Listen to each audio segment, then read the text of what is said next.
823. I'm Kristin Omdahl, and we're here live in Southwest Florida at the beach. This is the gorgeous Gulf of Mexico behind me. If you are joining live, please say hello. Let me know if you're crafting this morning. Let me know if you have questions for me. Whatever. Let's get the party started. Happy Friday Eve, everybody. Oh, sun's right in my eyes. Dang it. Let's see if I can move the camera just a little bit. There. Hi, Joe. Hi, Thea. Hi, Christine. Good morning, everybody. Hi, Pamela. Hi, Judy. Hi, Rita. Hi, Julie and Lisa. Good morning. Happy Friday Eve, everybody. Hi, Sandshell and Sharon. I think that says Sharon. Yes. Sharon, G, Lily, Melissa. Good morning, everybody. Thank you for joining me. Thanks for taking time out of your busy day to spend a few minutes here with me. Hi, Kat and Julie. Hi, Joyce.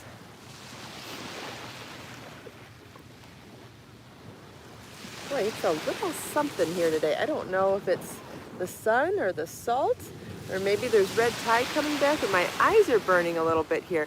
Hi, Sean and Kathy and Dave. Good morning. Welcome back, everybody. So I'm wearing my new favorite dress. I showed you this dress last week. It's my newest Amazon find. It's that A-line tank top t-shirt material dress in that really beautiful peachy and pinky tie-dye. Hi, Consuelo.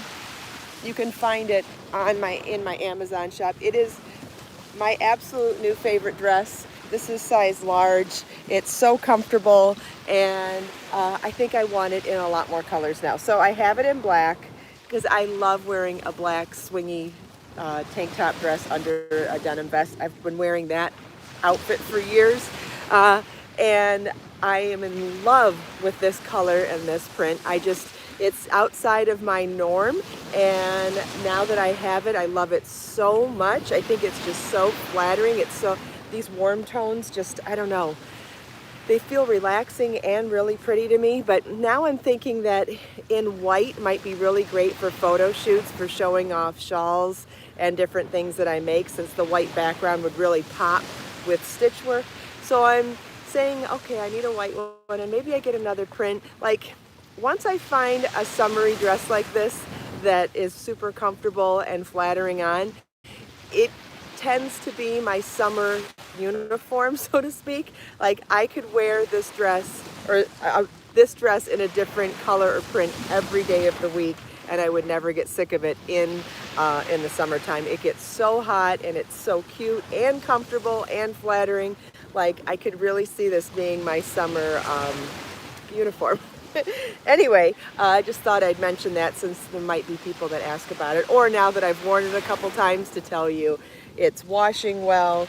It doesn't need to be ironed. This is right out of the dryer, so that kind of stuff is really wonderful in my opinion as well. I have a little boo-boo, don't do demo to show you right now. Actually, someone mentioned leggings. I think this length would look really great with leggings too, if you don't like to wear dresses. I'll stand up so you can see. I mean, it is a little on the shorter side. It's definitely not knee length. So if you're somebody that likes to wear tunics and leggings, I think that this length would be actually really great for tunics, as a tunic with leggings too. You could wear leggings that come below your knee, or mid-calf, or even full-length leggings. I prefer full-length leggings, but regardless, however you like to wear leggings, I think that this length would be great as a longer tunic as well. And if you're going to wear it as a tunic, you also have the option then of belting it and blousing it up a little bit. I know I've shown you that look many times before. I think that's extremely flattering as well, where it would thanks, Dave.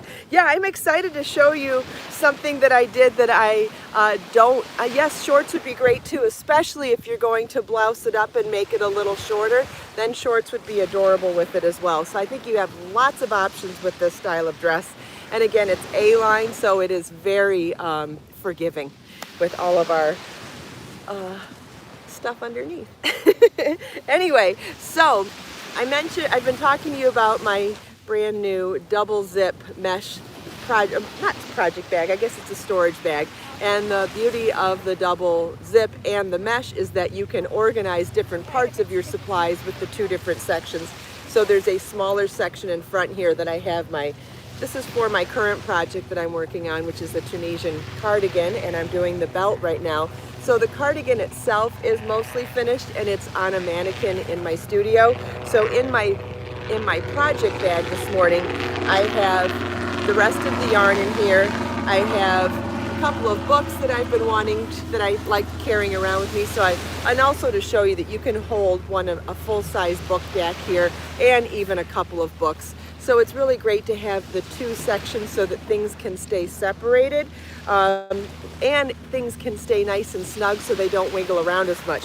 You will know this when I show you my boo-boo part down here, that if you leave yarn, especially if you're going to leave more than one ball of yarn rolling around in your regular project bag, and even more so when you leave tools in that bag and let them move around together, you end up getting a hot mess. And I didn't practice what I preach. At some point over the last couple of weeks since I've put this bag together, I got lazy and I left out my Tunisian hook that I did the cardigan with, along with my regular hook that I'm making the belt with, the ball of yarn that I'm making the belt with, which is right here, and I have some extra of one of the other colors, and look what happened. Everything's wound around the other things, and so I thought this could work for a couple of reasons this morning. I could show you that this is absolutely one of the reasons why this is an amazing tool to have. It pops right into your regular project bag, and the bag's big, and this bag is big enough that there's room for that bag and whatever project you're working on. I was able to fill the entire Tunisian cardigan in there along with this. Yes, Dave, earphones would cause the same problem as this Tunisian cord did. So so I thought I'd show you this to start with, but then I thought I'd also show you how I'm going to untangle it. So let me get the camera down here and make sure that I look okay. And I'm going to show you how I'm going to untangle all of this. So I even have a little bit of Be So Fine bling in here from the Delta Stitch top that I was making, and I believe it was in its project bag. Let's see, see, everybody has messes in their bag, so it's not just you, it's not just the person down the road, it's me too. So what I'm going to do is try to pull everything apart and just pick one yarn to start with and take my time and untangle. There is nothing wrong with getting knots. It happens to everybody. There is nothing wrong with getting tangles. It happens to everybody. And the key is taking your time and never adding more pressure to a tangle or a knot. You want to try to weave it through the loops as much as possible. And again, just take your time. So I thought you might enjoy watching me do this live on camera, which, not to put any more pressure on myself, right? But honestly, most tangles and messes are absolutely fixable. And even when they aren't, occasionally they're not totally fixable. I can get 90% of a knot done. There we go. All right, so we'll tuck that one in the extra project bags. Actually, and then we'll tuck that in here as well. And so as I pull things apart, I'm going to put them away properly. I think the next one to grab is this one. Okay, I did find an end right away, so I may as well start with the end and start winding it into a ball. Now, I know I've shown you in the past how to make a center pull ball as you're winding from a ball, but we're not going to do that this morning because I want to try to do this quickly because I don't know how long it will take. But if you want to remind me on another day, or if there's time after this, I would be delighted to show you how to, yes, Anna, when knots are really tight, a safety pin or a T-pin are really great for getting some space into the knot. That's a great way to loosen them up. And I can show that another day too. Maybe we can fake some knots in my studio, and then I can show you how to use different tools to get the knots out. Is that something you'd like to do? Yeah, because once a knot gets tight, sometimes we create worse knots by not knowing what to do. And one of the big no-nos when you get a knot is to not try to pull it out, like tightening it, because what you'll end up doing is tightening it instead of pulling it out. And when that happens, which is a common occurrence when you're trying to get fix knots, is that you need to then loosen it up. And the only way to do that is with something very skinny. So like a yarn needle or a safety pin are really wonderful tools for loosening up a knot that's gone really tight. All right, so I created a knot here now, and I'm going to make sure that I do not tighten it. I'm going to try to loosen it as I pull through. There we go. All right. And then once I get to the point, let's see, is this even on camera? No. All right. So now we've got a whole bunch going on here. This gray yarn is tangled up in the navy yarn, and it's tangled up in the belt, and it's tangled up in the Tunisian crochet cord. So we've got quite the hot mess going on here, and we have a variety of things that are tangled here.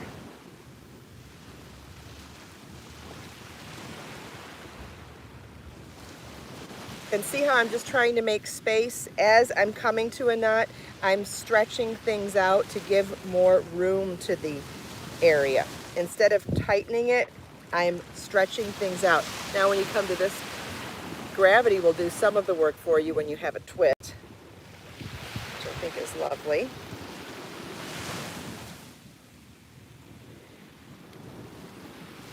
And I just want you to know that my tension and the way I can wind a ball really fast because I've done it for so many years, but in general everything else I'm doing is with the lightest touch and with the most gentle tension. See, I'm just pulling things apart. If they will pull apart, I let them, but I'm doing it as gently as I possibly can. Now keep in mind, I cannot see your comments while I'm doing this, so if your comment or question is important, please feel welcome to write it again when the video goes into recording, because I will be able to get notified of those comments as well. Or if someone else can answer your question while we're going, it's, I guess, even better for instant gratification. Okay, so do you notice, as soon as I feel a little tension, I am stopping what I'm doing. The key is feeling that tension. If there is resistance while you're winding, you need to stop immediately and figure out where that tension is coming from. Okay, we got this ball done. So before I go any further, what am I going to do? Put it away. If I don't put it away right away, guess what? It's going to happen again. That's the way this stuff goes. Okay, so now we need to get this Tunisian cord out of the way. This is actually other than leaving the ball, that's the second ball in there, the biggest mistake, in my opinion, was leaving this Tunisian hook rolling loose in the bag. I believe this is the culprit for creating all the other tangles. So let's get this bad boy out of here. This is part of a set that I bought on Amazon, and you can find that in my Amazon shop as well. Really great price on those.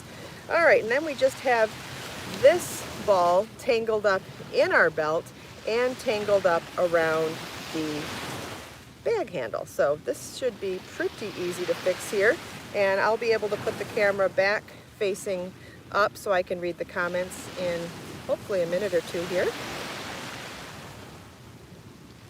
All right, so now we've got a more dense knot going on here, so I'm going to be extremely gentle and try to loosen it.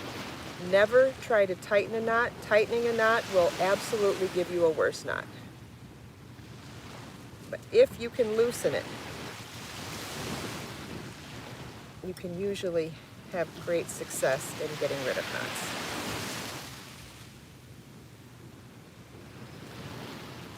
And take your time. If you are upset about the knot, if you are upset about any aspect of this, or if this is making you upset about something else, walk away.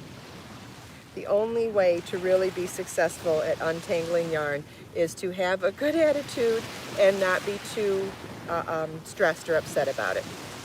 Okay, so now, look at that. We had an extra piece of yarn that was causing the tangle. 2 extra pieces of yarn. Well, you know what we're going to do with those, right? We're going to secure them. The only way to keep this bag nice and organized is to actually use it the way it was meant to be used, and that is to keep everything intact and organized. And now, okay, now we're back to an empty project bag that can easily house our organized tool bag inside. That's the double zip mesh pouch, and it goes inside the project bag. And now with everything put away properly like that, I will not have another knot in there. Okay, my screen just went dark.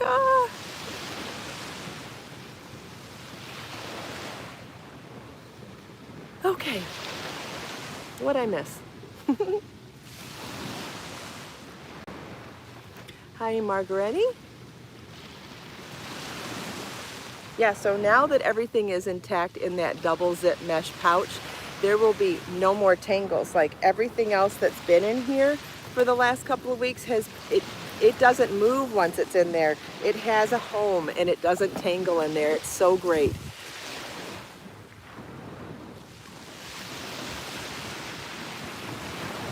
Yeah, I mean, everybody has their own tips, and if vigorously shaking your yarn helps you, I mean, more power to you. That is not something that I recommend, but if it works for you, that's fine. I really believe that gentle is the way to go for knots and tangles.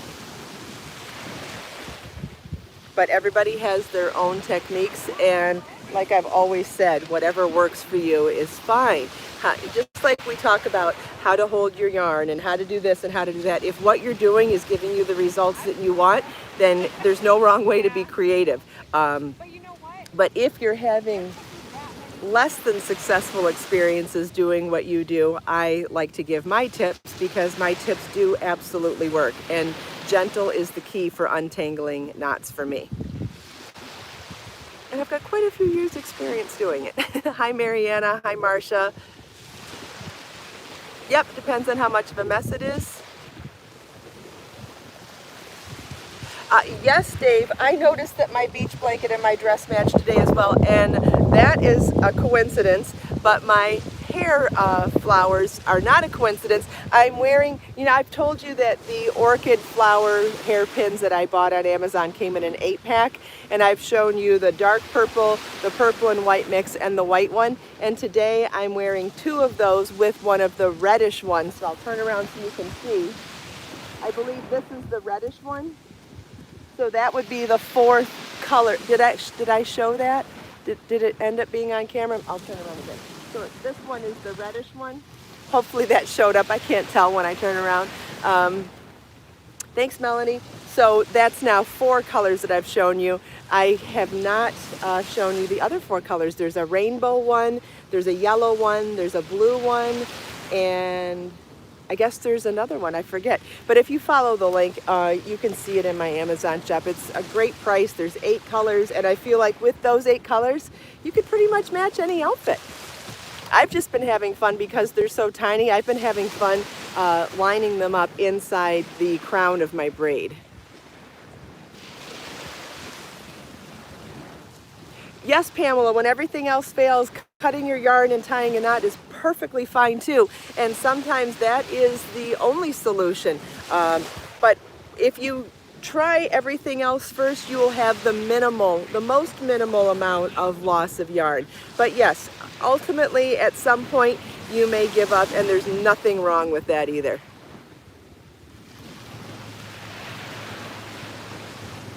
I cut knots out all the time too. Just maybe it's because I don't have the time or the patience or the energy to do it, or maybe it's very minimal. I'm not gonna throw out a whole ball of yarn, but if I can get through most of the knot and it's really tight in a section and I don't feel like doing it, I will cut it out, definitely. Sandshell did her hair like mine yesterday. That's cool, great. I've gotten to the point now where I prefer my hair up in braids with flowers more than I prefer it down. Teeth can be used for unraveling knots. You know what, Dave? In rope, maybe, not in fine yarn so much, but I do not recommend using your teeth for anything. You could break your teeth.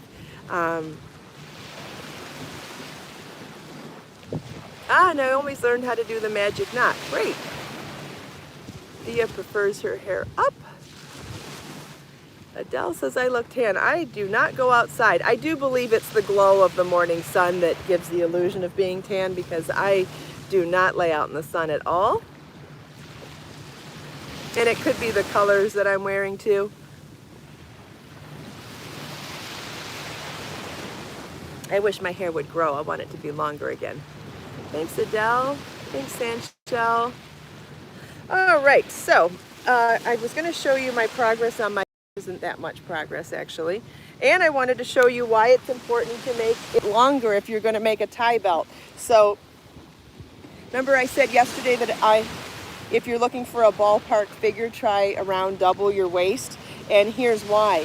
See, I'm just past my waist now, but what am I going to do with these? If you're looking to tie these, you still need to tie it in a bow and have enough to dangle down. So that's why I try to shoot for around double my waist, because I feel like then I have options for doing a bow, a knot, and having the pieces dangle down as well. So I wanted to show you that, and what else was I going to show you this morning? Oh, let's see, does anybody have any questions about anything I talked about before I move on? This would make a great headband too, for someone that likes to wear their hair down with a headband.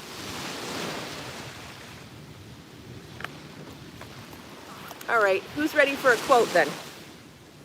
Let's see, what's next?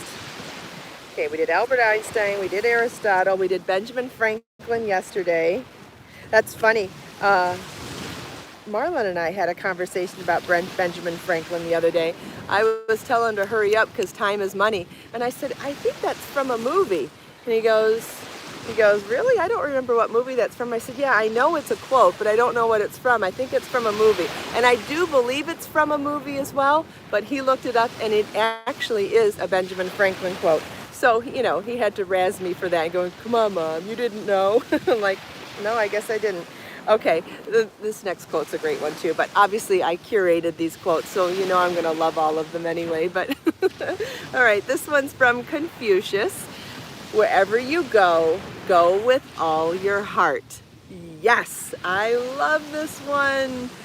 Put your all into everything you do. I believe in this so much. I am human. I'm not perfect. I make mistakes, but I'll tell you what, every time I'm mindful about this and I think about it, I absolutely 100% believe in doing this. Wherever you go, go with all your heart. So thank you, Confucius. What a great reminder. If each of us just were mindful enough to do that one more time a day or one more time a week than we were already doing, just every little bit counts. Every little bit counts collectively in your own life, in your own ripple around the people around you. And if the more of us could do that more often, it could ripple out to the whole world. So thank you, Confucius, for this wonderful reminder. Wherever you go, go with all your heart. Oh, I love that one. Man, I needed to hear that today. Thank you all so much for taking time out of your busy day to spend a few minutes with me. I hope you enjoyed the sunrise, the beach, the sound of the waves, my little demos, hopefully my little unknot not untangling demo was fun. Hope you enjoyed chatting with me and everyone else. Let us make time to create, share, and inspire today and every day. Have a wonderful day, everybody, and I'll see you tomorrow. Happy Friday Eve.